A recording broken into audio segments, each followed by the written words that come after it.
Hey everyone, it's Nikki, and today I'm going to talk about the first zine I have ever made. This was my final project for my Foundations in Disability Studies course I took last fall. I was interested in researching how art connects to disability studies, although I veered a bit outside of that field into a discipline I'd never even heard of before. MAD studies. This zine is the culmination of that research. It is also part personal essay and part art. I hope you enjoy.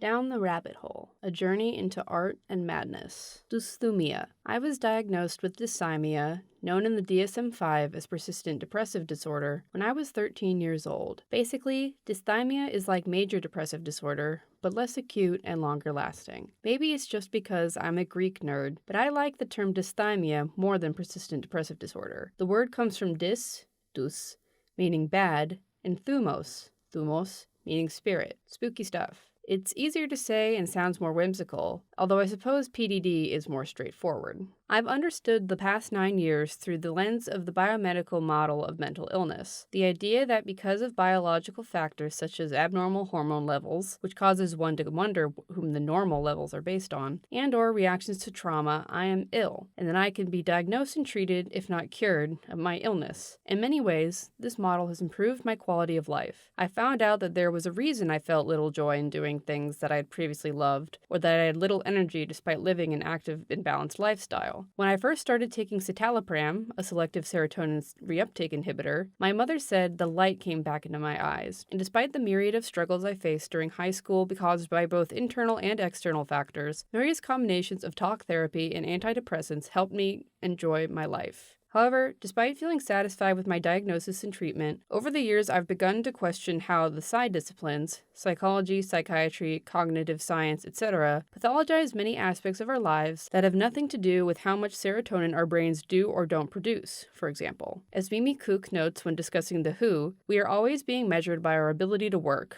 our ability to appear normal and acceptable in a culture that conflates wellness, idealness, and productivity. How can I, and others like me, escape ghosts at the center of the biomedical model of mental illness while still taking care of myself and my community? One potential solution is to turn to a strand of human experience and history that predates and challenges psychiatric dominance: madness. What my dysthymia looks like. Eating the same relatively bland and innutritious meals every day. Scrolling through YouTube's recommended videos despite having around 30 in my to-watch list, along with hundreds of movies and series. Not showering every day, which is better for your skin, despite knowing I smell. Lying in bed for hours thinking about all the stories I want to write and illustrations I want to draw, and then never getting around to them. What my life would look like without dysthymia. So I've been told. Waking up wanting to do yoga, create art, or watch a series I've been meaning to get to. Actually wanting specific foods instead of just trying to fill the void in my stomach with calories. Being a productive, healthy member of society that isn't a burden to anyone. Wait, what was that last one? What the hell is madness?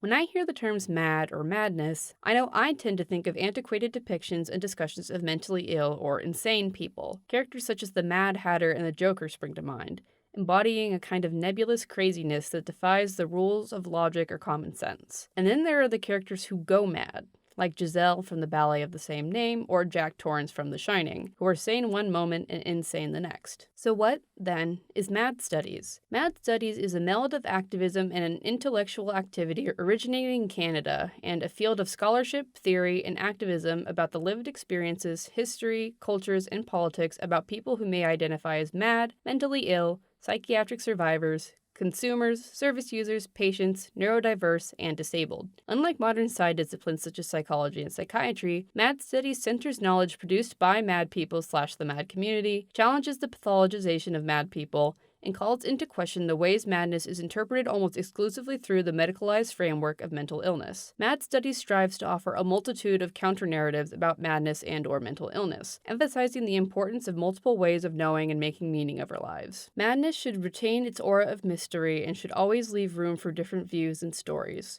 Where some mad people or survivors want a place in the exploration of the unknown, where there is still room to laugh about one's madness, or where some patients want to offer different stories, different perspectives, different views on madness, sometimes mysterious, but sometimes very mundane. Ekaterina Nechitailova. What's wrong with psychology and other side disciplines? Well, like most modern medicine, the origins of psi disciplines are rooted in ableism, misogyny, and white supremacy. As 3 Alice Pickens writes, the strands of what would become modern medicine work to differentiate bodies from each other, specifically normal bodies from abnormal ones, where abnormal was constituted in gendered, raced, and abled terms. There's also the tenuous nature of what constitutes a mental illness, mental disorder, and/or mental disability. According to Ekaterina Nechitailova, it was Foucault, the French philosopher, who said that how we view madness is defined by social constructs of any given time. And as Pickens notes, anyone who deviates from the agreed-upon norms is treated as mad. We can see this constructed classification of sanity in the historical and present-day pathologization of queerness, among many other things. Psyche is Greek for soul,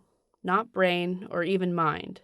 Remember that. There's also the matter that many mad people aren't helped by the biomedical model of mental illness. In a study of mental health survivors, most felt a biomedical model dominated both public and professional thinking and was stigmatizing and unhelpful. There was a much stronger support for a more social approach to understanding distress. The biomedical model can also be reductive of individuals' experiences. The current system of diagnoses tries to make out of madness a chemical chart, where we have bipolar disorder, schizophrenia, or schizoid disorder, hiding behind the classification many different lives, totally distinct from each other's stories, and various people with often fascinating narratives. In contrast, madness, like disability but unlike biomedical understandings, allows for social understandings of mental health and illness, and encourages appreciation of how we can be made mad by society and our circumstances in it. However, the social model of disability is not enough to combat the shortcomings of the biomedical model of mental illness, as it privileges a particular kind of mental agility and cognitive processing to combat the stigma and material consequences that arise as a result of ableism. Mad Studies, by contrast, reaffirms madness as a viable subject position, and privileges knowledges beyond those that require the mental agility and cognitive processing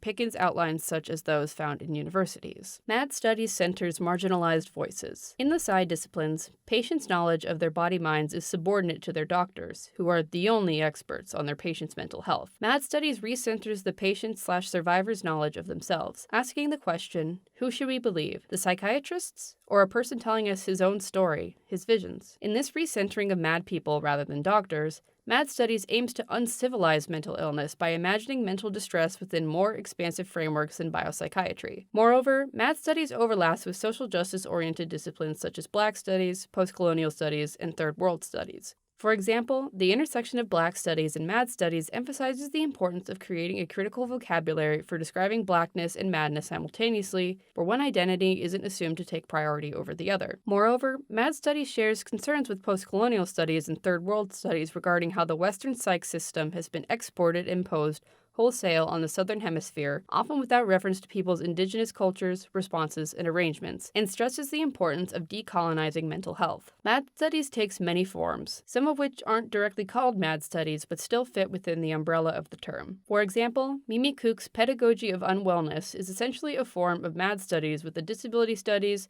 disability justice, and ethnic studies approach that started with Cook thinking specifically about Asian American mental health but has grown outward to encompass an entire way of being in the world, grounded in the understanding that we are all differentially unwell. Like its Canadian cousin, the Pedagogy of Unwellness asks us to move beyond the medical model of individual pathology to reconceive mental health in the context of historical and structural violence, and in the context of community meaning-making and practices of survival. While Mad Studies might seem like an entirely theoretical concept, it actually has many applications in the so-called real world. Anthropologist Erica Hua Fletcher conducted an ethnographic study of the organization The Icarus Project, an online grassroots community that challenges biopsychiatric ontologies and epistemologies by fostering more expansive views of acceptable mental states. The forum is a place for members with, as they describe it, neurodivergent processing, diasporas of distressing symptoms, sensory/cognitive/emotional trauma, or cognitive emotional terror, to congregate and discuss their situations in ways that work in tandem with the biomedical model of mental illness or outright reject it. Fletcher notes, while many Icarus contributors have found relief through the use of psychopharmaceutical interventions and other biopsychiatric technologies, they have also experienced the limitations of medical paradigms and language to recognize the fullness of their lives. Thus, the Icarus Project fills the gaps that are left in the wake of traditional psychiatric care. One way many mad people fill those gaps is with art.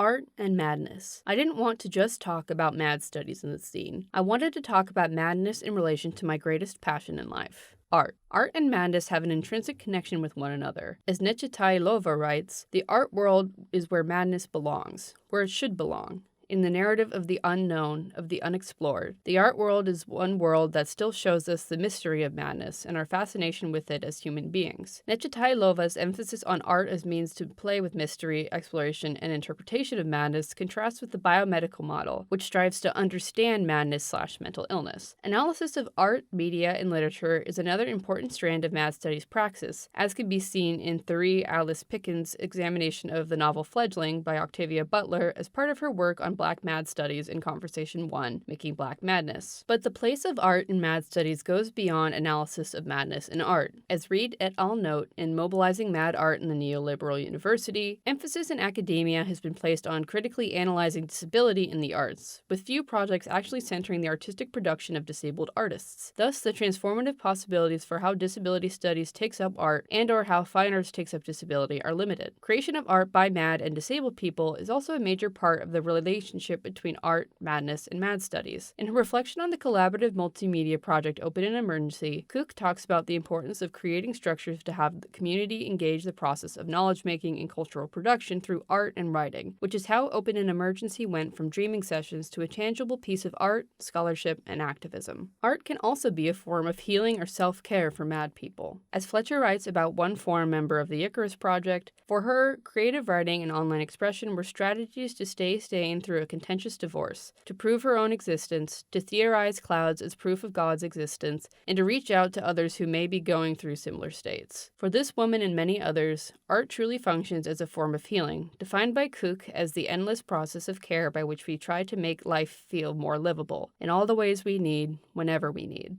I myself have benefited from formal art therapy for the past several months, working to understand and communicate my emotions and feelings visually rather than with traditional talk therapy. However, art as therapy has a somewhat fraught history. As Reed et al. Write, the emergence of art therapy is unavoidably linked to the treatment and management of mental patients, and psi-based disciplines use creative production as a tool for diagnosing and charting deviant behaviors. Essentially, creative expression became a tool for pathologization in asylums and other medical institutions. The correlation of mad art and art therapy excludes the possibility of mad artists. Because it is commonly assumed that mad art is inherently curative and beneficial to the artist, mad art has become synonymous with art therapy, making it difficult to conceptualize mad art as actual artistic practice or consider the skill, technique, and practice of the mad artist, furthering the exclusion of mad and disabled people from the fine arts. For example, one of the most famous contemporary mad artists, Yayoi Kusama, embodies the ableist and capitalist myth of overcoming, that is, transcending,